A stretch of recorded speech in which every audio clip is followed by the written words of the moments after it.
Thank you for your continued support in our cause. I am Adrian Martensa, and I am the founder of Technology for the Future. We are an organization focused on ensuring that the students in our communities have the access necessary to technology for their future. And I'm here today with our friend Keith Funderburg. Thanks, Adrian, for having me come and support you today. Thank you very much for coming. Appreciate your time. Well, again, I think this is a great initiative, Adrian, that you've been doing, and I really consider it a privilege just to be a part. Thank you. I believe it's very important for us to find ways to collaborate in our communities, because we all know that our children are the most important, since they define our ability as a community for our future. In today's society that's so dependent on technology, we would like to be able to hear your story and perspective on being able to support that concept and thereof the importance of equal access. Well, again, thanks for allowing me to talk and share some of my experiences. Again, I'm very involved in this community. I'm a community advocate in a variety of ways in supporting this Greensboro and the greater Greensboro community. Specifically in the last year, for the last 2 years, I was the lead coordinator for a project that had taken place at Wiley Elementary School. This is the poorest school in the Greensboro or Gifford County District. And one of the things that we tried to do is we tried to bring a variety of professionals, business professionals, doctors and lawyers and dentists and all types of officers and a variety of people to this particular school to talk about how to get access to resources and expose them to greatness in this community. We went on the first day of school, we did a high five. And I tell you, one of the things that we've noticed at this particular school, technology is lacking. The students don't have access to a lot of these resources. This is a community school. 95% of this school is minority. And so a lot of these children don't have access to technology.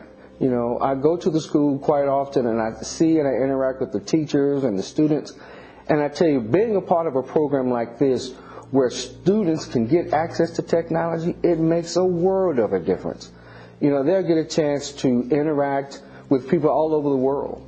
You know, where I grew up with technology, it started in my college years. Yeah. The young people today, it has to start right out of the womb. Yeah. And so this particular initiative that you're trying to do, Technology for the Future, kind of think about Whitney Houston's song, Children of the Future. Yeah. You know. Thank you. And so hopefully you're doing that kind of thing for this community. You know, the kind of work that I'm doing in community and being an advocate in a variety of ways and reaching out to community partners and providing them with technology, providing them with resources that will propel them for success. Mm-hmm. And so this is an opportunity, this type of program will really help some young person really excel because they don't have access to these resources. Yeah. Which is the reason why we're trying to work with the community, work with the supporters and the general public, because we have to work together to reach out to the students to be able to help them, as well as ensure that there is enough support and funding to be able to continue the scholarship. One of the biggest issues schools have is being able to implement technology into their infrastructure. It costs them a lot of money in addition to the computers. But it is our responsibility as parents and supporters of our children to be able to make sure they have at least a minimal device to be able to use it safely and reliably to access the information they need so they can learn and explore. And that's we started an initiative, we call it the Open Doors Challenge, where we bring in community leaders and anyone that supports us, and we challenge you to open doors for equal access, so that way you can share our resources and share our cause with the students in your community, with the organizations in your community, so that way we can work together to ensure that our laptop scholarship is available for every student.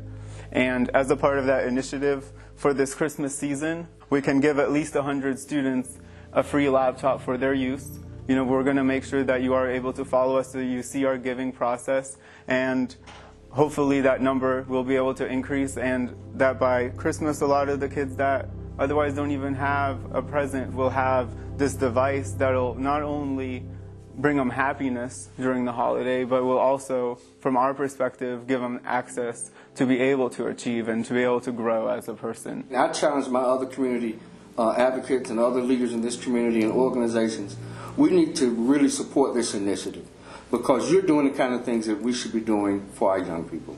So again, thank you for allowing me to be a part of this. Thank you so much, and we hope that we can create impact through your networks and being able to reach out to your students.